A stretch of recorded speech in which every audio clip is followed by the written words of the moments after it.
News night में आप सभी का स्वागत है। मैं हूं ऋतु वर्मा। अब से थोड़ी ही देर पहले केंद्रीय शिक्षा मंत्री धर्मेंद्र प्रधान ने की प्रेस कॉन्फ्रेंस। नीट मामले पर देश भर में विद्यार्थियों का रोष है, साथ ही साथ कई ऐसे सवाल हैं जिसके जवाब दिए धर्मेंद्र प्रधान ने बहुत साफ कहा कि नीट मामले पर सरकार ने एक हाई लेवल कमेटी का गठन किया है और इस कमेटी की रिपोर्ट जल्दी ही सामने आएगी। इस रिपोर्ट में नीट से जुड़े इस पूरे मामले में जितने भी दोषी होंगे उन पर सख्त से सख्त कार्रवाई होगी, चाहे वो कितने ही बड़े नाम क्यों ना हो। इस तरह के भी साफ संकेत दिए। साथ ही साथ उन्होंने ये भी कहा कि बिहार पुलिस के काम को भी एक तरफ उन्होंने सराहा, साथ ही साथ उन्होंने कहा कि बिहार पुलिस के साथ संपर्क में भी हैं। इसके साथ उन्होंने बहुत साफ कहा है कि सरकार की प्राथमिकता विद्यार्थियों का हित है। विद्यार्थियों के साथ पारदर्शिता के साथ इस पूरे मामले पे सभी एक तरह से सारे तथ्य और इस मामले से जुड़े जितने भी सवाल उठ रहे हैं उनके जवाब जल्द सामने आएंगे। इसी के साथ धर्मेंद्र प्रधान ने एक तरह से नैतिक जिम्मेदारी ली इस पूरे मामले को लेकर, जिस तरह से विद्यार्थियों को परेशान होना पड़ा है। साथ ही साथ उन्होंने ये भी कहा, विपक्ष को भी कहा कि इस पे अफवाहें न फैलाएं, अफवाहें न फैलाने की अपील की। इसके साथ उन्होंने कहा कि विद्यार्थियों के भविष्य से जुड़ा ये मामला है, लाखों विद्यार्थियों के भविष्य से जुड़े इस मामले को लेकर विपक्ष राजनीति न करे। तो धर्मेंद्र प्रधान की प्रेस कॉन्फ्रेंस में और क्या क्या रहा ये भी आपको बताएंगे। साथ ही साथ बताएंगे 21 जून अंतर्राष्ट्रीय योग दिवस के लिए प्रधानमंत्री नरेंद्र मोदी श्रीनगर पहुंच चुके हैं, जहां से उन्होंने कई बड़े संकेत और संदेश भी दिए, वो भी रखेंगे अगले 1 घंटे में आपके सामने। तो आइए शुरुआत करते हैं न्यूज नाइट की। शुरुआत करेंगे सबसे पहले अभी तक की खास खबरों के साथ। प्रधानमंत्री नरेंद्र मोदी का 2 दिवसीय जम्मू कश्मीर दौरा। 1500 करोड़ रुपए से अधिक की लागत वाले 84 विकास परियोजनाओं का किया उद्घाटन और शिलान्यास। सरकारी सेवा में नियुक्ति 2000 से अधिक व्यक्तियों को नियुक्ति पत्र भी किए वितरित।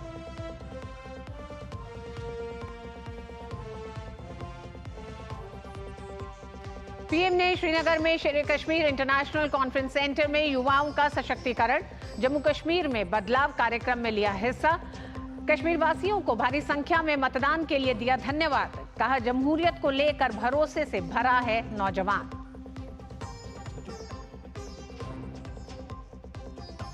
शिक्षा मंत्रालय ने यूजीसी नेट की परीक्षा रद्द कर सीबीआई को सौंपी जांच। नीट परीक्षा को लेकर केंद्रीय शिक्षा मंत्री धर्मेंद्र प्रधान का बड़ा ऐलान। कहा, मैं नैतिक जिम्मेदारी लेता हूं, जांच के लिए बनेगी हाई लेवल कमेटी।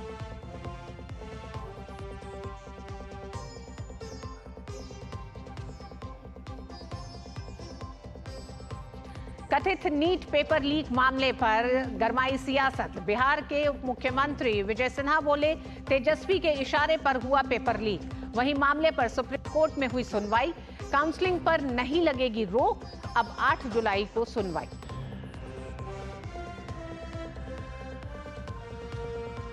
कर्नाटक में पेट्रोल डीजल पर बढ़ी हुई कीमतों के विरोध में भाजपा का जोरदार प्रदर्शन। बेंगलुरु में राज्य सरकार के खिलाफ निकाली साइकिल रैली। राज्य के खजाने की बर्बादी का उठाया मुद्दा।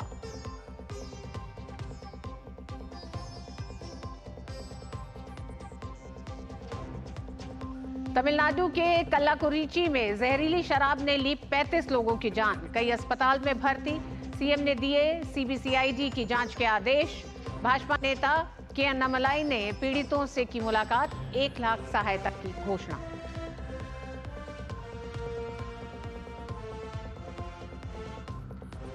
पहाड़ से मैदान तक मौसम के तेवर में कुछ नरमी। हिमाचल और कश्मीर में बर्फबारी, महाराष्ट्र, तमिलनाडु और गुजरात में बारिश। दिल्ली एनसीआर में भी भीषण गर्मी से मिली थोड़ी राहत।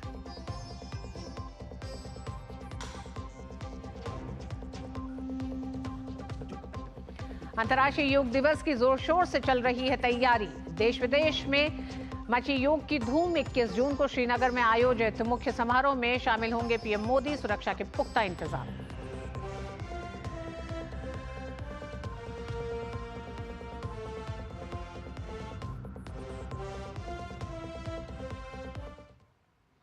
और नीट मामले पर आ रही है बड़ी खबर। केंद्रीय शिक्षा मंत्री धर्मेंद्र प्रधान ने नीट पेपर लीक और यूजीसी नेट का पेपर रद्द किए जाने पर कहा है कि मैं सभी को आश्वस्त करना चाहता हूं कि सरकार छात्रों के हितों को सुरक्षित करने के लिए प्रतिबद्ध है और छात्रों का हित हमारी प्राथमिकता है। धर्मेंद्र प्रधान ने कहा कि इसी के साथ किसी भी कीमत पर किसी तरह के कोई समझौता नहीं होगा इस मामले से जुड़े तमाम गड़बड़ियों के सामने आने के बाद, और उसमें जो दोषी पाए जाएंगे, गुनाहगार को नहीं छोड़ेगी सरकार। इसका आश्वासन धर्मेंद्र प्रधान ने बाकायदा प्रेस कॉन्फ्रेंस करके कहा है। उन्होंने ये भी कहा कि हम पारदर्शिता से कोई भी समझौता नहीं करेंगे। विद्यार्थियों का हित सरकार के लिए प्राथमिकता है। बिहार पुलिस इस मामले में जांच कर रही है, इसकी जानकारी दी धर्मेंद्र प्रधान ने। उन्होंने कहा कि बिहार पुलिस के साथ संपर्क में भी है सरकार, और लगातार जो जानकारियां सामने आ रही हैं उसे लेकर उन्होंने आश्वस्त किया है छात्रों को, अभिभावकों को और देश को। एनटीए जैसी परीक्षा एक एजेंसी जिसने परीक्षा कराई है, उसके बाद जो मामले सामने आए हैं उसको लेकर केंद्रीय शिक्षा मंत्री धर्मेंद्र प्रधान ने प्रेस कॉन्फ्रेंस की, और नीट परीक्षा के संबंध में उन्होंने बहुत साफ कहा कि मैं आपको विश्वास दिलाना चाहता हूं कि पुख्ता जानकारी आने पर दोषियों के खिलाफ कड़ी से कड़ी कार्रवाई की जाएगी। उन्होंने ये भी कहा है कि इस पूरी कार्रवाई में किसी को भी बख्शा नहीं जाएगा, और ये कहा कि ये क्षण राजनीतिक रोटी सेकने का नहीं है। एक तरह से विपक्ष को भी उन्होंने कहा है कि छात्रों के भविष्य से जुड़ा ये मामला है, इस पूरे मामले पर राजनीति न की जाए। केंद्रीय शिक्षा मंत्री धर्मेंद्र प्रधान ने बड़ा एक तरह से एक बड़ी प्रेस कॉन्फ्रेंस करके इस पूरे मसले पर कई बातों को सामने रखा। उन्होंने कहा कि जिस तरह से नीट मामले पर एक विवाद बना है, उस विवाद को लेकर सरकार लगातार काम कर रही है, और इसमें हाई लेवल मीटिंग, एक कमेटी का गठन किया गया है। जीरो टॉलरेंस के साथ काम किया जाएगा इस पूरे मामले पर। सरकार किसी भी गुनाहगार को नहीं छोड़ेगी, केंद्रीय शिक्षा मंत्री ने साफ कहा। उन्होंने कहा कि हम पारदर्शिता से कोई भी समझौता नहीं करेंगे इस पूरे मामले पर। जिस तरह से बिहार से जो जानकारियां सामने आई हैं, और बिहार पुलिस ने अभी तक इस मामले में जो जांच की है उसका भी जिक्र किया, लेकिन उन्होंने कहा कि इस मामले में जितनी जांच अभी सामने बढ़ी है और जो तथ्य सामने आए हैं उसको एक तरह से मीडिया के सामने न खुले तौर पर रखते हुए उन्होंने कहा कि इस पर सरकार लगातार काम कर रही है हाई लेवल कमेटी के तहत। आइए सुनते हैं केंद्रीय शिक्षा मंत्री धर्मेंद्र प्रधान ने अपनी प्रेस कॉन्फ्रेंस में और क्या कहा। सरकार छात्रों के हितों को सुरक्षित करने के लिए प्रतिबद्ध है। पारदर्शिता के साथ हम कोई समझौता नहीं करेंगे। विद्यार्थियों के हित हमारी प्राथमिकता है। किसी भी कीमत पर उसके साथ समझौता नहीं होगा।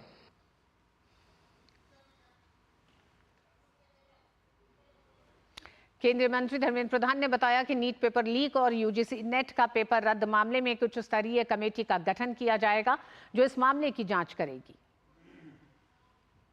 सरकार एक हाई लेवल कमेटी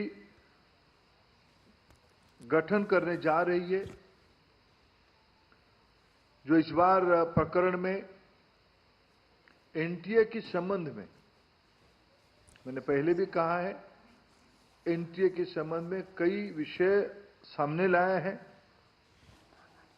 एनटीए की स्ट्रक्चर, एनटीए की फंक्शनिंग, एग्जामिनेशन प्रोसेस, ट्रांसपेरेंसी और डाटा सिक्योरिटी प्रोटोकॉल को और इंप्रूव करने के लिए उस उच्च स्तरीय कमेटी से रिकमेंडेशन अपेक्षित रहेगी। हम जीरो एरर की परीक्षा के लिए प्रतिबद्ध है। और उन्होंने बताया कि नीट परीक्षा के संबंध में हम बिहार सरकार के साथ लगातार संपर्क में हैं और मैं आपको विश्वास दिलाना चाहता हूं। शिक्षा मंत्री ने कहा कि पुख्ता जानकारी आने पर दोषियों के खिलाफ कड़ी कार्रवाई की जाएगी। नीट परीक्षा के संबंध में हमें बिहार सरकार की ओर से हम लोग लगातार संपर्क में हैं और पटना से हमारे पास कुछ जानकारी भी आ रही है। आज भी कुछ चर्चा हुई है, उसकी डिटेल्ड रिपोर्ट पटना पुलिस उस घटना की तह तक जा रही है, अंत तक जा रही है। उनके पास भी कुछ जानकारी आई है, ये सब आपके सामने भी है और डिटेल्ड रिपोर्ट जल्दी ही वो भारत सरकार को भेजेंगे। और देश के शिक्षा मंत्रालय ने नेशनल टेस्टिंग एजेंसी द्वारा आयोजित कराई गई यूजीसी नेट परीक्षा को रद्द कर यूजीसी नेट परीक्षा में गड़बड़ी की जांच का जिम्मा सीबीआई को सौंप दिया है। गृह मंत्रालय के अधीन आने वाले Indian cyber crime coordination centre द्वारा मिली शुरुआती जानकारी के बाद सरकार ने यह कदम उठाया। केंद्र की नरेंद्र मोदी सरकार परीक्षाओं की शुचिता बनाए रखने के लिए प्रतिबद्ध है और वो लगातार इस पर काम कर रही है। यही वजह है कि 18 जून को हुई यूजीसी नेट की परीक्षा में गड़बड़ी की बात सामने आने पर सरकार ने यूजीसी नेट की परीक्षा को रद्द करते हुए मामले की जांच सीबीआई को सौंप दी है। सरकार का कहना है कि जो भी दोषी होंगे उनके खिलाफ सख्त कार्रवाई की जाएगी। Ministry is committed to ensure student interest at all levels, and Ministry does not and will not hesitate to take any action against anyone if found involved in any matter which indicate the compromise of examination. Students का हित हमारे लिए सर्वोपरि है और हम सभी committed हैं और सभी एजेंसी के साथ हम काम कर रहे हैं और इसीलिए प्रोएक्टिव स्टेप लिया गया है ताकि कोई भी ये क्लेम न कर पाए कि स्टूडेंट्स के हित की किसी भी तरह की कोई कॉम्प्रोमाइज की जा रही है। 18 जून को हुई यूजीसी नेट की परीक्षा में 9 लाख बच्चे शामिल हुए थे। शिक्षा मंत्रालय के मुताबिक प्रथम दृष्टया ये संकेत मिला है कि परीक्षा कराने में ईमानदारी नहीं बरती गई। इसके बाद शिक्षा मंत्रालय ने परीक्षा प्रक्रिया की पारदर्शिता सुनिश्चित करने के लिए इसे रद्द करने का आदेश नेशनल टेस्टिंग एजेंसी को दिया। अब नए सिरे से परीक्षा होगी। परीक्षा की अगली तारीख जल्द ही घोषित होगी। सरकार के मुताबिक छात्रों का हित उसके लिए सर्वोपरि है, इससे कोई समझौता नहीं किया जाएगा। सरकार का कहना है कि किसी भी नतीजे पर जाने से पहले जांच एजेंसियों की रिपोर्ट का इंतजार करना चाहिए। उधर नीट परीक्षा में कथित गड़बड़ी के मामले में बिहार पुलिस की आर्थिक अपराध इकाई को बड़ी कामयाबी हाथ लगी है। मामले में गिरफ्तार एक अभ्यर्थी ने जांच एजेंसी की पूछताछ में बताया कि जो प्रश्न पत्र उसे मिला था वह परीक्षा में आया। छात्र ने पुलिस को बताया कि उसके चाचा के माध्यम से उसे प्रश्न पत्र प्राप्त हुआ था, जिसे उसने रात भर में याद किया था। दूसरी तरफ नीट परीक्षा में हुई गड़बड़ियों के मामले में शिक्षा मंत्रालय ने बिहार पुलिस की आर्थिक अपराध इकाई से एक विस्तृत रिपोर्ट मांगी है। रिपोर्ट मिलने के बाद केंद्र सरकार आगे की कार्रवाई करेगी। Bihar economic offence wing is already doing the investigation and there are many investigating agency in the country.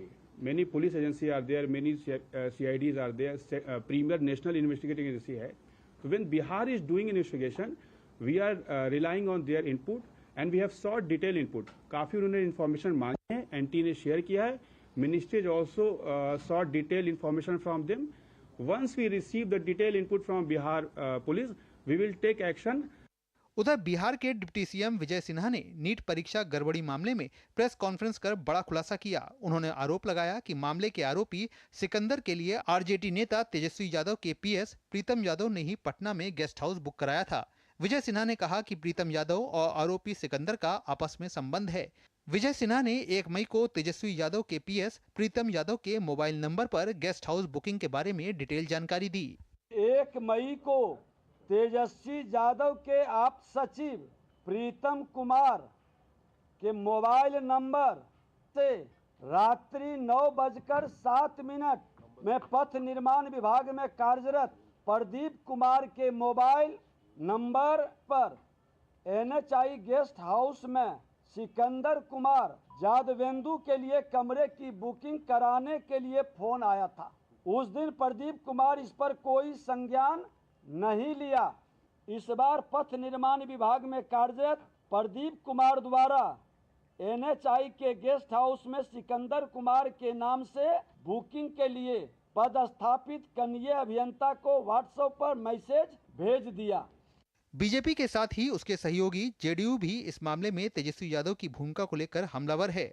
घोटाला आरजेडी के डीएनए में है और आज नीट परीक्षा में क्लियर हो गया कि तेजस्वी यादव के सहयोगी ने उसको बुक कराया था और ये आज जो पेपर लीक हुआ है नीट का उसमें तेजस्वी यादव का हाथ है। हम सीधा मांग कर रहे हैं तेजस्वी यादव जी से कि सिकंदर यादवेंदु जो नीट परीक्षा के मामले में गिरफ्तार हुआ और उसके संबंधी गिरफ्तार हुए, वैसे ये दोनों लोग से में सिकंदर यादवेंदु से आखिर आपका क्या रिश्ता था? आपके आप सचिव का क्या रिश्ता था कि उनको इतना रसूखदार बनाया गया? वहीं इस मामले में सियासत भी गर्माती जा रही है। राहुल गांधी ने दिल्ली में एक प्रेस कॉन्फ्रेंस करके इस मामले में केंद्र सरकार पर हमला बोला, तो वहीं बीजेपी ने पलटवार करते हुए कांग्रेस पर सवालिया निशान खड़ा कर दिया। बिहार का भैया हमने कहा है कि इंक्वायरी होनी चाहिए और जो भी जिन्होंने भी पेपर लीक कराया है उनके खिलाफ कार्रवाई होनी चाहिए। एग्जाम्स के जो स्ट्रक्चर्स हैं, एग्जाम लेने के स्ट्रक्चर्स हैं, उनमें आप आइडियोलॉजिकल लोगों को डालेंगे तो ये काम होगा।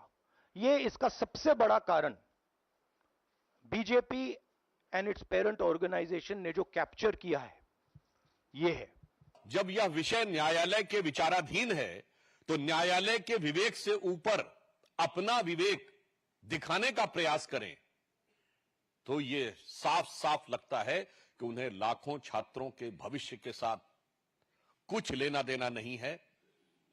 उन्हें सिर्फ इस विषय के ऊपर अपनी राजनीति करनी है, ठीक वैसे ही जैसे राजस्थान में 1.5 दर्जन के लगभग पेपर लीक के मामले हुए थे। श्री राहुल गांधी जी ने एक शब्द उसके बारे में कभी बोला था? बीजेपी ने इस मामले में कांग्रेस नेता प्रियंका गांधी वाड्रा पर भी हमला बोला है। बीजेपी ने कहा है कि कांग्रेस ने ध्यान भटकाने के लिए आयुषी पटेल के फर्जी मामले को पकड़ लिया, उसका वीडियो वायरल कर दिया और झूठे दावे किए ताकि इस मामले में आरजेडी का लिंक छुपाया जा सके। गौरतलब है कि प्रियंका वाड्रा ने आयुषी पटेल की एक कहानी को शेयर किया, जिसे बाद में हाईकोर्ट ने खारिज कर दिया था।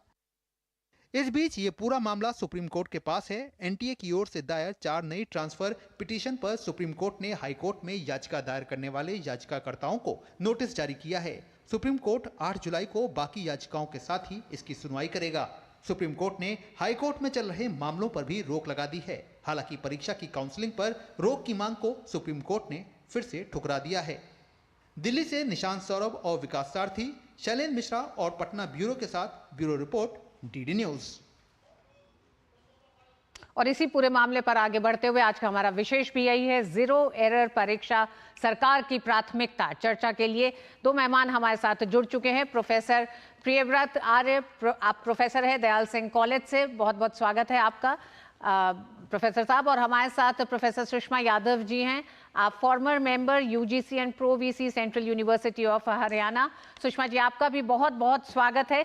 सबसे पहले सुषमा जी आप ही का रुख करेंगे और जानना चाहेंगे कि जिस तरह से नीट पूरा मामला सामने आया है, निश्चित तौर पे छात्रों में एक गुस्सा भी है और एक तरह से अपने भविष्य को लेकर अब वो बहुत असमंजस में इस समय दिखाई दे रहे हैं। हालांकि अब से थोड़ी देर पहले ही धर्मेंद्र प्रधान ने प्रेस कॉन्फ्रेंस की और उन्होंने जो संकेत साफ दिए हैं कि फिलहाल के तौर पर तो ये कहा जा सकता है कि नीट की परीक्षा रद्द नहीं की जा रही है, लेकिन दोषियों को भी बख्शा नहीं जाएगा। हम ये जानना चाहते हैं कि इस तरह की परीक्षाएं जब होती हैं तो किस तरह से आप देखती हैं इस पूरे मामले को इस समय?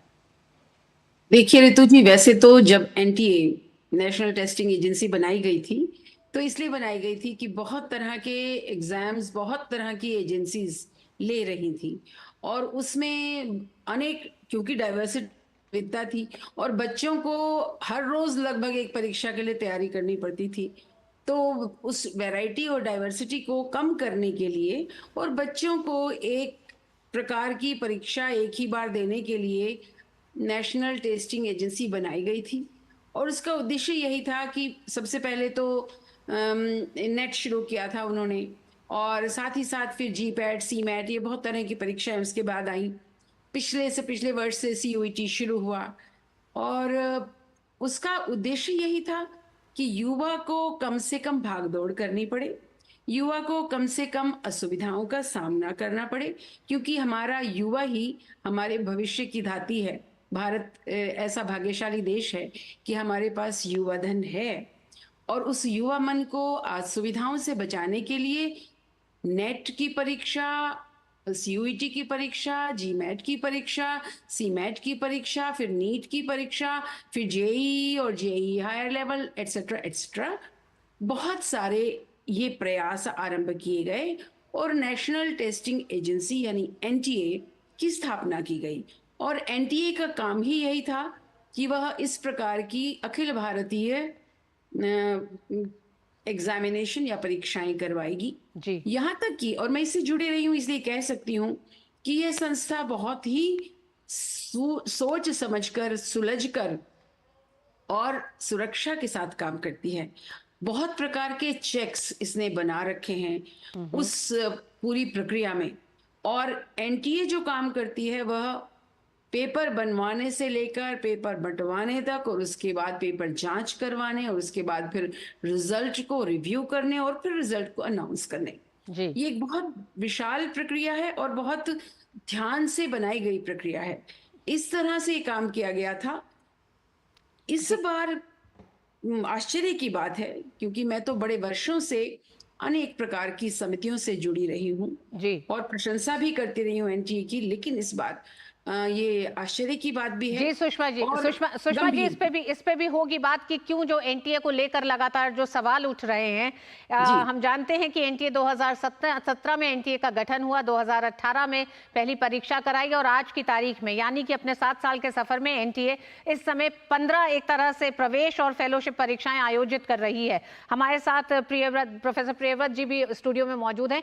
प्रियव्रत प्रोफेसर साहब, क्या आपको लगता है, स्टूडेंट्स सीयूईटी की परीक्षा भी करा रही है, एनटीए ही इस परीक्षा को भी कराता रहा है, किस तरह से आप देखते हैं जब छात्रों में एक तरह से विश्वास अगर हिलता है, और एनटीए के लिए कितनी बड़ी ये प्रक्रिया होती है? देखिए, किसी भी परीक्षा में आप अगर देखेंगे तो कुछ स्टेक होल्डर्स होते हैं। अगर हम काउंटिंग करना शुरू करें तो सबसे पहले आपको सिर्फ एक विद्यार्थी दिखाई देता है जो परीक्षा की तैयारी कर रहा है। वो विद्यार्थी नहीं है, उसके पेरेंट्स भी उसके साथ तैयारी करते हैं, उसके साथ फॉर्म भरने की नज़र रखते हैं, बच्चा फॉर्म भर रहा है नहीं भर रहा है, तैयारी कर रहा है नहीं कर रहा, उसकी एग्ज़ाम की डेट कहाँ, ये सेंटर कहाँ पड़ा है। वो संस्था जिसमें उसको आगे एडमिशन लेना है, नौकरी लेना है, वो एक स्टेक होल्डर हो गई। उसके बाद इस सारे प्रोसेस में साल भर का साइकिल होगा। अगर एक इंडिविजुअल संस्था की बात की जाए, अब जो अपना एडमिशन कराना चाह रही है या सर्विस की बात करना चाह रही है, सो वो साल के 365 दिन में से सिर्फ एक दिन ही एग्ज़ाम होगा, और 364 दिन या तो वो खाली होगी या अगली बार की तैयारी होगी। इतना बड़ा रिसोर्स, इंफ्रास्ट्रक्चर किसी भी संस्था के पास नहीं हो सकता। तो शायद मैं बड़ी शर्तिया तौर पर कह सकता हूँ, हमारे पॉलिसी मेकर्स ने बड़ी सोच कर एक नेशनल लेवल पर एक एजेंसी बनाने का प्लान किया, और ये इतने दिनों के बाद बनकर आई, ये निश्चित रूप से एक दुख की बात है। बहुत पहले बन जानी चाहिए थी। किसी भी परीक्षा कराने के लिए आपको साल भर एक कैलेंडर बनाना पड़ता है कि एक परीक्षा दूसरी परीक्षा से क्लैश ना हो, एक ही तरह की परीक्षा बच्चे को बार बार ना देना पड़े। उस परीक्षा को देने के लिए उसको अपने घर के पास सहूलियत के साथ, 2 एलिमेंट होते हैं, एक शरारती तत्व होते हैं, एक ईमानदार बच्चे होते हैं। शरारती तत्व बहुत कम होते हैं, लेकिन उन शरारती तत्वों के लिए जो ईमानदार बच्चे हैं उनको परेशान ना किया जाए, उनके सेंटर दूर दराज में ना भेजे जाएं। इन सब चीज़ों को करने के लिए एक बहुत बड़े स्ट्रक्चर की, बहुत बड़ी प्लानिंग की, बहुत बड़े मैन पावर की और बहुत ही स्ट्रेटेजिक थिंकिंग की ज़रूरत पड़ती है। इन सब के बैकग्राउंड में जो कंपोनेंट है परीक्षा के साथ जुड़ी हुई चीज़ है जिसको कहते हैं सीक्रेसी। कोई भी आदमी ऐसी पेपर नहीं बना सकता, उसका एक स्टैंडर्ड हो सकता है, होना चाहिए, उसके पैरामीटर्स होने चाहिए, किस तरह के सवाल पूछे जाएंगे, किस लेवल के सवाल पूछे जाएंगे, कितनी देर में उसको आंसर देना है। अगर ये स्कैटर्ड एजेंसी जिसको करेंगी तो उसमें मैं नहीं समझता यूनिफिकेशन आएगा, उसमें एक्सपर्टाइज आएगी। लेकिन ओवर द पीरियड टाइम अगर कोई एक ही एजेंसी इसी काम को करती रहेगी, उसमें आप एक्सपर्टाइज भी देखेंगे, एफिशिएंसी भी देखेंगे, ठीक, तो आपका कहना है कि एनटीए का गठन उसकी इसी विशेषज्ञता को लेके किया गया, और 7 साल के सफर में एनटीए ने अपनी उस विशेषज्ञता को हासिल करा है। लेकिन प्रोफेसर सुषमा, आप भी हमारे साथ हैं। सबसे बड़ा सवाल ये है कि इस विशेषज्ञता के बावजूद यूजीसी नेट का पेपर होता है, 24 घंटे में ही उसे रद्द करना पड़ता है। प्रोफेसर सुषमा, आप कैसे मतलब इसको भी देखती हैं, इसको किस तरह से एनटीए की विश्वसनीयता, उसके अपने सफर, उसके अनुभव, उसकी विशेषज्ञता को लेकर क्या किसी तरह का सवाल खड़ा होता है? नहीं, ये परेशानी वाली घटना तो है और शोचनीय भी है, और बच्चों के मन में प्रश्न भी उठ रहे होंगे, और बच्चों के माता पिता के मन में बहुत परेशानी भी होगी। और जैसा अभी प्रियव्रत जी ने एक बहुत सुंदर तरीके से बताया कि परीक्षा एक बच्चे की परीक्षा नहीं होती है इस देश में, वो पूरे परिवार की परीक्षा होती है। उसका पूरा परिवार उसमें जुड़ा होता है, माता पिता उसकी तैयारी में मदद करते हैं, उसे लेकर जाते हैं, कहाँ टेस्ट देना है वो खोजते हैं, वहां तक पहुंचाते हैं।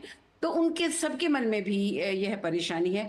परंतु यह देश बहुत विशाल है, मैं कहना चाहती हूँ ऋतु जी, और इतने विशाल स्तर पर यह परीक्षा करवाना किसी एजेंसी, हम तो ये समझ रहे थे बल्कि पूरे विश्वविद्यालय स्तरों पर एनटीए को बहुत ही विश्वसनीय स्तर की संस्था मानकर बहुत से विश्वविद्यालय चाहते थे कि उनके एंट्रेंस एग्जामिनेशन, उनकी एग्जामिनेशन डिफरेंट तरह के जो भी होते हैं। बिल्कुल प्रोफेसर सुषमा, जो आप बात कह रही हैं उसी को सेकंड करते हुए बस इतना कहूंगी कि 1 करोड़ से ज्यादा कैंडिडेट्स 15 से ज्यादा परीक्षाओं में बैठते हैं, तो यानी कि विश्व की ये दूसरी सबसे बड़ी एक ऐसी एजेंसी मानी जाती है जो परीक्षाएं कराती है। निश्चित रूप से एक बड़ा काम, इतनी बड़ी आबादी में इतने बड़े एग्जाम्स को एक तरह से सफल तरीके से कराना, लेकिन सवाल ये भी है कि चूक कहां हो जाती है। क्या इस पे ये देखने की जरूरत है कि किस तरह से एनटीए परीक्षा पेपर तैयार करता है, या फिर जो सेंटर्स क्या आउटसोर्स करता है? कहां आप इस पूरे मतलब एक तरह से इसके पूरी कार्यशैली में कहां पे आपको लगता है कि कहीं कुछ कमी रही होगी? देखिए, मैं समझती हूँ जो पेपर तैयार करता है वो तो एनटीए पूरा प्रयास करता है कि वो काम गंभीरता से और गोपनीयता से हो, और वो करता भी रहा है अभी तक। मैं यहाँ एक बात और कहना चाहती हूँ, जिस प्रकार अभी माननीय मंत्री जी ने इस विषय को बहुत ही संजीदगी से आपके सामने प्रस्तुत किया है, प्रेस के सामने प्रस्तुत किया है, मैं सच में ही उससे प्रभावित हूँ, क्योंकि उससे हर बच्चे के मन में एक बार संतुष्टि आएगी कि सरकार हमारे बारे में चिंतित है और सरकार इस पूरे मामले को गंभीरता से ले रही है। जब जांच होगी तो ये बात भी अवश्य आएगी। मैं समझती हूँ क्योंकि इतने विशाल स्तर पर ये परीक्षा हो रही थी, तो जो सेंटर्स बनाने की प्रक्रिया है और सेंटर्स चुनने की जो प्रक्रिया है उसमें कहीं कुछ चूक हो सकती है, क्योंकि एनटीए ह्यूमन है और वो सेंटर्स भी ह्यूमन है, उनको चलाने वाले व्यक्ति भी हम मानव हैं। मानवीय एथिक्स जिसको हम कहते हैं, मानवीय नैतिकता जिसकी बात राष्ट्रीय शिक्षा नीति 2020 कहती है, वह इसका सबसे मूलभूत कारण है। जो लालच और जो डेस्परेशन अपने बच्चे को डॉक्टर बनाने, इंजीनियर बनाने या लेक्चरर बनाने का परिवारों में भी आया है और युवाओं के मन में भी आया है, वह इस कष्ट का एक कारण है। एनटीए जैसी संस्था, अभी इससे जांच से स्पष्ट होगा, लेकिन जिस प्रकार से वो बड़ी केयरफुली काम करते थे, जिस प्रकार से चलते थे, उसमें तो मुझे इस प्रकार का कहीं कोई डर नहीं दिख रहा था, क्योंकि पेपर बनवाने के बाद कीज भी वो रखते थे संभाल कर, फिर बच्चों को दिखाते भी थे और उसमें एरर आता था तो उसका समाधान भी करते थे। ये एक बहुत बड़ी ट्रांसपेरेंट व्यवस्था हमने एनटीए के माध्यम से शुरू की थी, जो अन्य परीक्षाओं में नहीं थी उससे पहले। इसलिए ये चूक जो है वो वास्तव में खोज के, अभी तो मेरे लिए सच में कहीं पिन पॉइंट करना सरल नहीं है कि इस प्रक्रिया में हुई होगी, एक्सेप्ट ये कि देश भर में जो सेंटर्स बनाए गए थे उन सेंटर्स में हो सकता है किसी सेंटर के सिलेक्शन में कुछ गड़बड़ हो गई हो, कुछ चूक रह गई बिल्कुल हो। प्रोफेसर सुषमा, हम जानते हैं कि बहुत शुरुआती है, क्योंकि सरकार ने भी एक हाई लेवल कमेटी बनाने का ऐलान कर दिया है, तो हम सिर्फ आपके अनुभवों के आधार पर हम ये जानना चाह रहे थे कि आप कहाँ सोचती हैं कि चूक है। प्रोफेसर प्रियव्रत हमारे साथ जुड़े हुए हैं। प्रोफेसर साहब, नीट की परीक्षाओं में देश से बाहर भी सेंटर्स इस बार बनाए गए और ये पहला प्रयास किया गया है। इसके साथ साथ ये एक खराब अनुभव जो आया है, तो आपको क्या लगता है कि एनटीए को लेकर सवालों पर क्या कहेंगे आप? मैं निश्चित रूप से कहूँगा, देखिए अभी थोड़ी सी ज़्यादा जल्दबाजी है।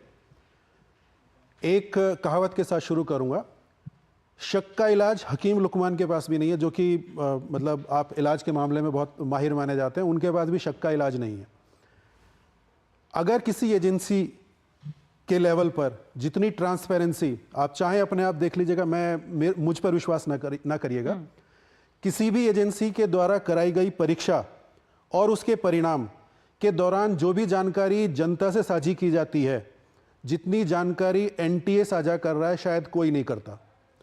अगर आप सिर्फ नीट परीक्षा का रिजल्ट देखें, वो मल्टीपल पेजेस की रिपोर्ट उनकी देखें, पिछले सालों में कितने बच्चों ने परीक्षा दी, किस कैटेगरी में कितने बच्चे आए, किस स्टेट से कितने पार्टिसिपेंट आए, किस जेंडर के कितने पार्टिसिपेंट आए, अक्रॉस ईयर्स उन्होंने अपना रिजल्ट एनालिसिस करके दिया है। कोई जबरदस्ती नहीं, कोई नहीं कह रहा, वो ट्रांसपेरेंट रखना चाहते हैं अपने आप को, ट्रांसपेरेंसी से कोई भेदभाव नहीं करना चाहते। मैं उम्मीद करता हूं, क्योंकि सरकार जिस तरह से प्रोएक्टिव रोल प्ले कर रही है, ट्रांसपेरेंसी पूरी तरह से आपके सामने है। जो आपके सवाल आते हैं निश्चित रूप से एनटीए की तरफ से भी जवाब दिए जाते हैं समय समय पर, एफएक्यू के रूप में जवाब दिए गए हैं। और सरकार ने बहुत साफ ये भी कहा है कि जो तमाम एक तरह से बच्चे छात्र नीट के जरिए सफल हुए हैं उनके भी हितों का ध्यान रखा जाएगा, यानी कि ये दुविधा उन छात्रों के लिए भी है। अंत में प्रोफेसर सुषमा और प्रोफेसर प्रियव्रत, आप दोनों से कुछ शब्द जानना चाहूंगी जो आप छात्रों के लिए कहें, क्योंकि छात्र बहुत परेशान है इस समय। प्रोफेसर सुषमा।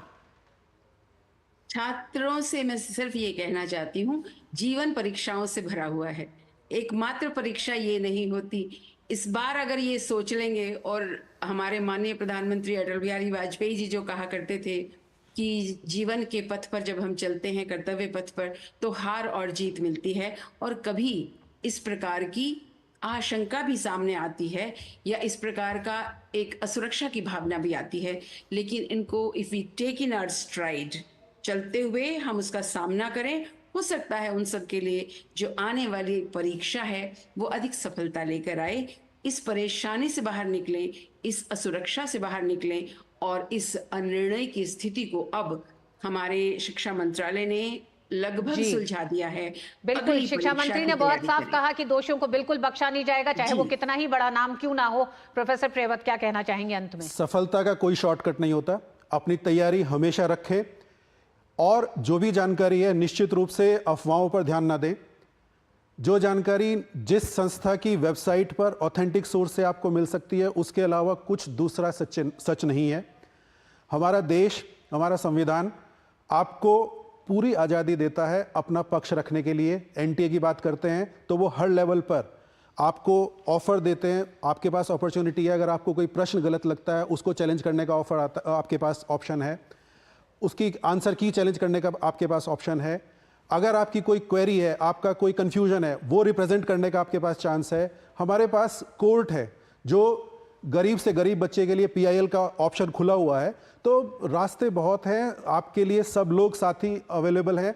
और फिर अंत में कहूँगा, सफलता का कोई शॉर्टकट नहीं होता, और जो शॉर्टकट से चलते हैं वो आज नहीं तो कल लड़खा खड़ा कर जरूर गिरते हैं। और जो मजबूत इरादों के साथ ईमानदारी से आगे चलते हैं, मेहनत से आगे चलते हैं, उनको कोई नहीं डिगा सकता, उनको कोई नहीं हरा सकता। जी हाँ, बहुत बहुत धन्यवाद। दोनों ही प्रोफेसर्स ने छात्रों से भी अपील की, और साथ ही साथ हम ये उम्मीद करेंगे कि एनटीए को लेकर जो तमाम सवाल उठाए जा रहे हैं, धीरे धीरे जिस तरह से ये पूरा मामला बढ़ रहा है, और सरकार ने कहा है कि एक हाई लेवल कमेटी का गठन किया जा रहा है जो इसके तमाम तथ्यों को सामने लेके आएगा। उम्मीद करेंगे कि एनटीए की विश्वसनीयता भी बनी रहे, छात्रों का विश्वास बना रहे, और जिन लोगों के एक तरह से गलत इरादों ने इस पूरी प्रक्रिया को, नीट के इस पूरे एग्जाम पर जो सवाल उठाए हैं, यूजीसी नेट को लेकर रद्द करना पड़ा उन मामलों की वजह से, उनके खिलाफ सख्त से सख्त कार्रवाई हो। बहुत बहुत धन्यवाद प्रोफेसर सुषमा आपका भी, और प्रोफेसर प्रियव्रत आपका हमारे साथ जुड़ने के लिए। वक्त एक छोटे से ब्रेक का, न्यूज नाइट में। जिन्होंने यूज किया है वो जानते हैं असली हींग का स्वाद। MDH सुपर हींग, शुद्धता का असली तड़का। MDH स्वाद से सबको दीवाना कर दे, दीवाना कर दे। पताका चाय, गजब का स्वाद। डॉक्टर ऑर्थो ऑयल के रेगुलर मसाज से जॉइंट हेल्थी रहते हैं, और अगर प्रॉब्लम बहुत पुरानी है तो डॉक्टर ऑर्थो कैप्सूल्स साथ लेना ना भूलें। अब दर्द भी घुटने टेकेगा। बात जब पीढ़ियों के लिए बनने वाले घर की हो तो जिम्मेदारी बड़ी हो जाती है। गैलेंट समझता है ये जिम्मेदारी। अब डबल एम रिब्स के साथ गैलेंट एडवांस TMT रीबार, निर्माण का रियल हीरो। अब लोन प्रोसेसिंग में इतनी देरी, ये सब ना तुमसे नहीं होगा। लो तुम ही कर लो। देखो तुम इधर आओ। क्या बात? फाइनेंशियल एसेट्स का प्रमाण देना है, इस वजह से लोन अटका है। देखो, अकाउंट एग्रीगेटर से जुड़ो। अकाउंट एग्रीगेटर बैंक इत्यादि के पास उपलब्ध आपकी वित्तीय जानकारी को आपकी स्पष्ट सहमति से ऋण देने वाली वित्तीय संस्थाओं से साझा करता है। पापा, it was so easy. RBI कहता है, जानकार बनिए, सतर्क रहिए। Curiosity can take you to some out of the world places. Took me to the moon today. Curious about this place? Scan this QR code before I take it off with my Seat tires. Seat, crafted for the curious. जीरा से प्यास बुझाए, digestion के लिए मस्त, शरीर में नमक पानी का बैलेंस बनाए। सिप सिप जीरा सिप, जीरा सिप, इंग्लिश का जल्दी और जीरा सिप, जीरा सिप, जीरा सिप। प्रधानमंत्री नरेंद्र मोदी ने आज जम्मू और कश्मीर के दौरे पर 1500 करोड़ रुपए से अधिक की लागत वाले 84 प्रमुख विकास परियोजनाओं का शिलान्यास और उद्घाटन किया। उद्घाटन में सड़क अवसंरचना, जलापूर्ति योजनाएं और उच्च शिक्षा में अवसंरचना से जुड़ी परियोजनाएं शामिल हैं। इसके अलावा प्रधानमंत्री ने चिनानी, पटनीटॉप, नाशरी खंड के सुधार, औद्योगिक संपदाओं के विकास और 6 सरकारी डिग्री कॉलेजों के निर्माण जैसी परियोजनाओं की आधारशिला रखी। उन्होंने 1800 करोड़ रुपए की लागत वाली कृषि और इससे जुड़े क्षेत्रों में प्रतिस्पर्धात्मकता सुधार परियोजना का भी शुभारंभ किया। ये परियोजना जम्मू कश्मीर के 20 जिलों के 90 ब्लॉकों में लागू होगी और 15 लाख लाभार्थियों को कवर करते हुए 3 लाख परिवारों तक इसकी पहुंच होगी। प्रधानमंत्री ने सरकारी सेवा में नियुक्त 2000 से अधिक व्यक्तियों को नियुक्ति पत्र भी वितरित किए। इन परियोजनाओं की सौगात से युवाओं को सशक्त बनाया जाएगा और जम्मू कश्मीर में इंफ्रास्ट्रक्चर को उन्नत किया जाएगा। प्रधानमंत्री नरेंद्र मोदी ने बताया कि जम्मू कश्मीर में विधानसभा चुनाव की तैयारी शुरू कर दी गई है। उन्होंने कहा कि वो दिन भी जल्द आएगा जब जम्मू कश्मीर के लोग राज्य के रूप में अपने भविष्य को बेहतर बना पाएंगे। जम्मू कश्मीर के लोग लोकल लेवल पर अपने नुमाइंदे चुने, उनके जरिए आप समस्याओं के समाधान के रास्ते खोजें। इससे बेहतर और क्या होगा? इसलिए अब असेंबली इलेक्शन की तैयारी भी शुरू हो चुकी है। वो समय दूर नहीं जब आप अपने वोट से जम्मू कश्मीर की नई गवर्नमेंट चुनेंगे। वो दिन भी जल्द आएगा जब जम्मू और कश्मीर फिर से राज्य के रूप में अपना फ्यूचर और बेहतर बनाएगा।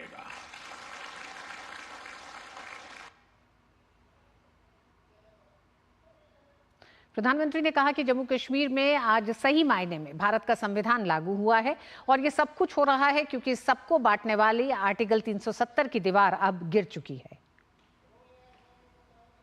जम्मू कश्मीर में आज सही मायने में भारत का संविधान लागू हुआ है और जिन्होंने अब तक संविधान लागू नहीं किया वे दोषी हैं, गुनहगार हैं। कश्मीर के नौजवानों के, कश्मीर की बेटियों के, कश्मीर के लोगों के गुनहगार हैं। और ये सब कुछ साथियों इसलिए हो रहा है क्योंकि सबको बांटने वाली आर्टिकल 370 की दीवार अब गिर चुकी है। कश्मीर घाटी में जो बदलाव हम देख रहे हैं, आज पूरी दुनिया उसे देख रही है। मैं देख रहा हूं G20 समूह में जो लोग यहां आए थे, उन देशों के लोग जो भी मिलते हैं तारीफ करते रहते हैं कश्मीर की भी। जिस प्रकार से मेहमान नवाजी हुई, बड़े गौरवगान करते हैं। आज जब श्रीनगर में G20 जैसा इंटरनेशनल इवेंट होता है तो हर कश्मीरी को गर्व से उसका सीना भर जाता है। आज जब लाल चौक पर देर शाम तक हमारे बाल बच्चे खेलते खिलखिलाते हैं तो हर भारतीय आनंद से भर जाता है। युवाओं को सशक्त बनाना, जम्मू कश्मीर में बदलाव लाना के उद्देश्य से प्रेरित कार्यक्रम से क्षेत्र के विकास को बल मिला है। प्रधानमंत्री नरेंद्र मोदी ने युवाओं के स्टार्टअप की सराहना की। उन्होंने विभिन्न स्टॉलों का निरीक्षण किया और विशिष्ट उपलब्धि हासिल करने वाले युवाओं के साथ बातचीत की। इस दौरान युवाओं ने सरकार द्वारा स्टार्टअप योजना के लिए उठाए गए कदमों की सराहना की। जो स्टॉल लगाए गए थे उसमें साइबर सुरक्षा, सूचना प्रौद्योगिकी, होम स्टे और आयुष विभाग से जुड़े स्टार्टअप शामिल हैं। पीएम ने स्टार्टअप की दुनिया में जम्मू कश्मीर का डंका बजने पर खुशी व्यक्त की।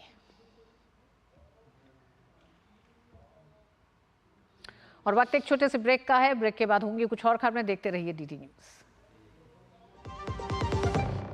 अब तक टेस्टी राजमा बनाना नहीं आता। बिना MDH राजमा मसाला के टेस्टी राजमा कैसे बनेगा?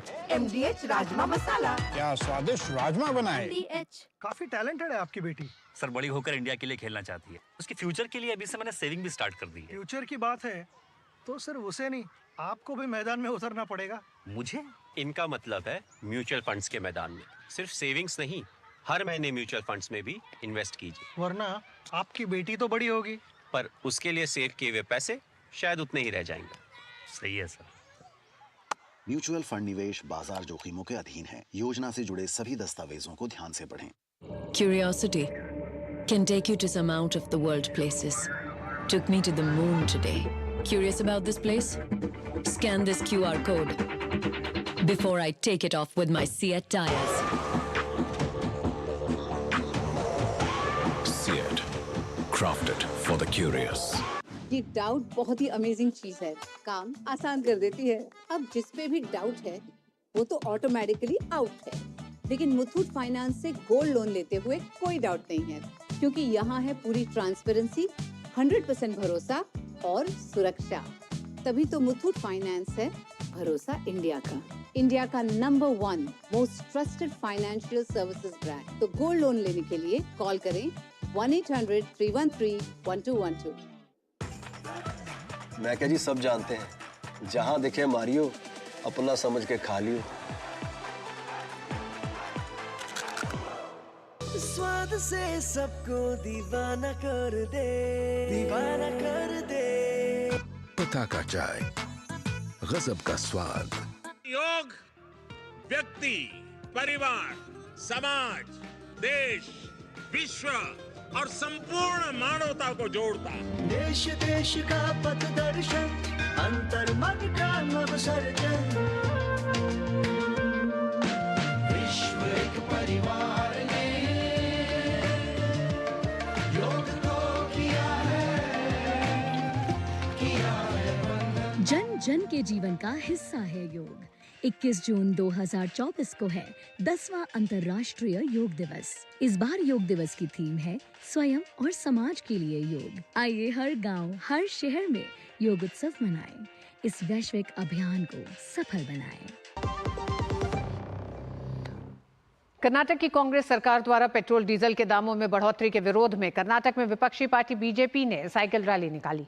भाजपा ने कांग्रेस सरकार के वित्तीय कुप्रबंधन पर तीखा हमला करते हुए उस पर राज्य को दिवालियापन की ओर धकेलने का आरोप लगाया और पेट्रोल दरों में वृद्धि को तत्काल वापस लेने और प्रस्तावित जल शुल्क बढ़ोतरी को रोकने की मांग की। हालांकि कांग्रेस सरकार स्पष्ट रूप से अपनी स्थिति पर अड़ी हुई है और कहते हैं कि रोलबैक का कोई सवाल ही नहीं है और सरकार का राजस्व अच्छी स्थिति में है। और दिल्ली में जल संकट पर भी होगी बात, लेकिन वक्त एक छोटे से ब्रेक का। MDH का किचन किंग किचन में हो तो हम सब कुछ बना सकते हैं। बैंगन का भरता, आलू गोभी, भिंडी मसाला और भी बहुत कुछ। MDH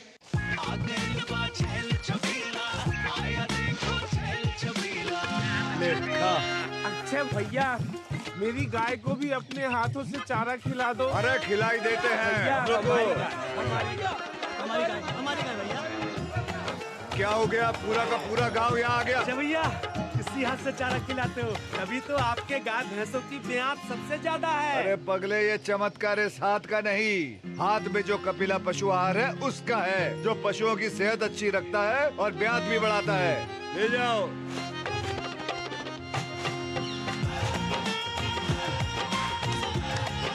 कपिला, देश का नंबर 1 पशु आहार। गोल्डी छोले मसाले, जहाँ जाए रिश्ते बनाए, जहाँ जाए रिश्ते बनाए, गोल्डी मसाले।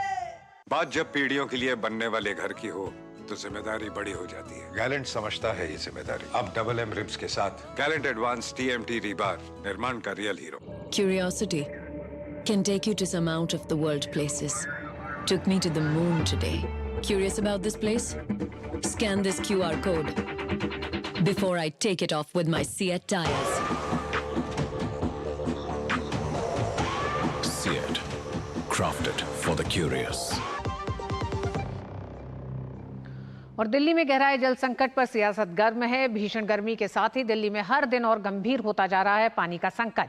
बूंद बूंद पानी को तरसते दिल्ली के लोगों की समस्या का हल तो अभी भी नहीं निकला है। हालांकि 21 तारीख से पानी के लिए सत्याग्रह शुरू करने की योजना दिल्ली की जल मंत्री आतिशी बना रही हैं। दिल्ली में गहराए जल संकट के बीच कांग्रेस ने दिल्ली जल बोर्ड में बड़ी गड़बड़ी का आरोप लगाया है।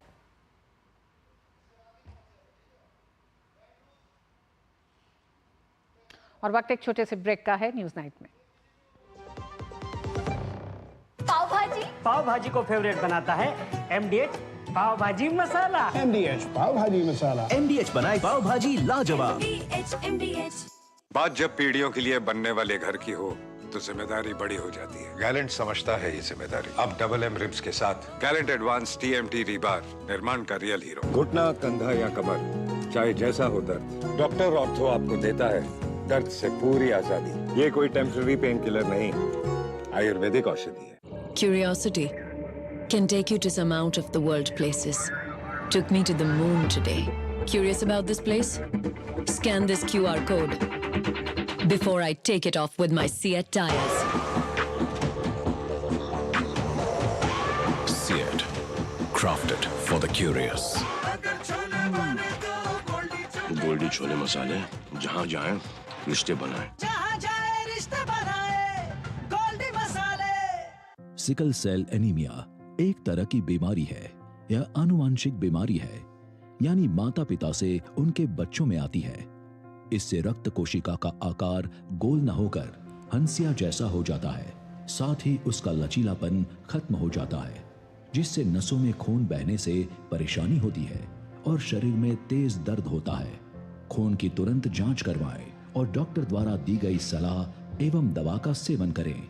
साथ ही ज्यादा से ज्यादा पानी पिए और स्वच्छता का ध्यान रखें। यदि सिकल सेल से पीड़ित युवक और युवती आपस में शादी करते हैं तो उनकी संतान में यह बीमारी होने का खतरा बहुत अधिक रहता है।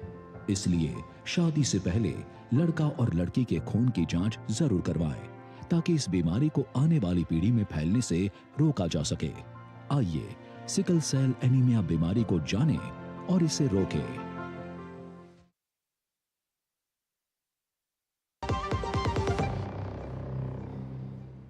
और दिल्ली शराब नीति घोटाले मामले में आज राउज एवेन्यू कोर्ट ने दिल्ली के मुख्यमंत्री अरविंद केजरीवाल को जमानत दे दी है। सुनवाई के दौरान अतिरिक्त सॉलिसिटर जनरल SP राजू ने कहा कि ईडी के पास आम आदमी पार्टी द्वारा शराब कंपनियों से रिश्वत लेने के पुख्ता सबूत हैं। गोवा विधानसभा चुनाव में प्रचार के लिए इस पैसे का इस्तेमाल हुआ। अरविंद केजरीवाल जो 7 स्टार होटल में रुके थे, उसके बिल का भुगतान भी इसी रकम से हुआ। पार्टी की गतिविधि के लिए उसके संयोजक जिम्मेदार हैं। आपके गोवा के उम्मीदवारों ने भी नगद पैसा लेने की बात स्वीकार की है।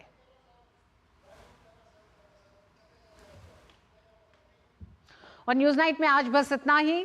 दिन भर की कुछ और बड़ी खबरों के साथ आपको छोड़े जा रहे हैं फटाफट अंदाज में। न्यूज नाइट की पूरी टीम को दीजिए अनुमति। नमस्कार।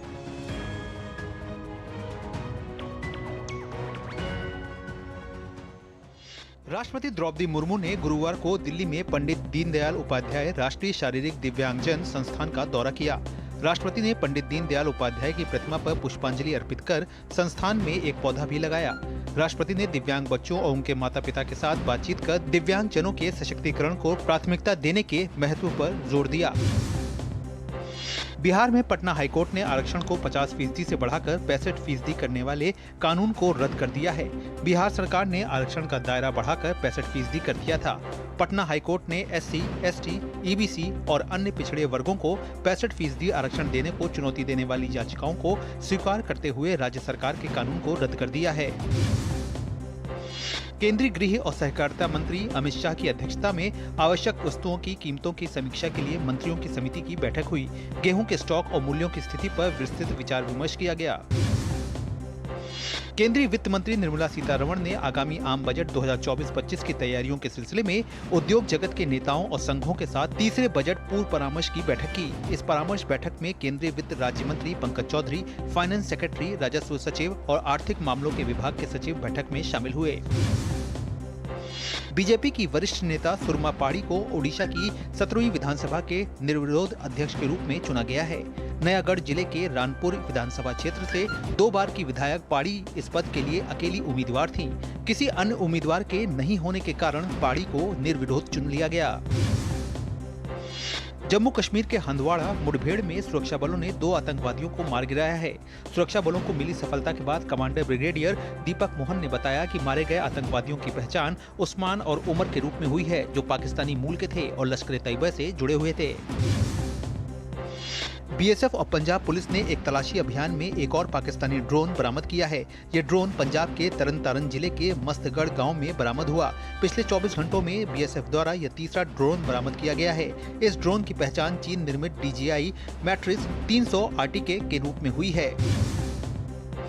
NIA ने जबरन वसूली और कोयला खदान पर हमला मामले में झारखंड के हजारीबाग और रांची जिलों में 3 स्थानों पर तलाशी ली। इस तलाशी के दौरान डिजिटल उपकरण, एक फॉर्च्यूनर और कुछ आपत्तिजनक सामग्री जब्त की गई।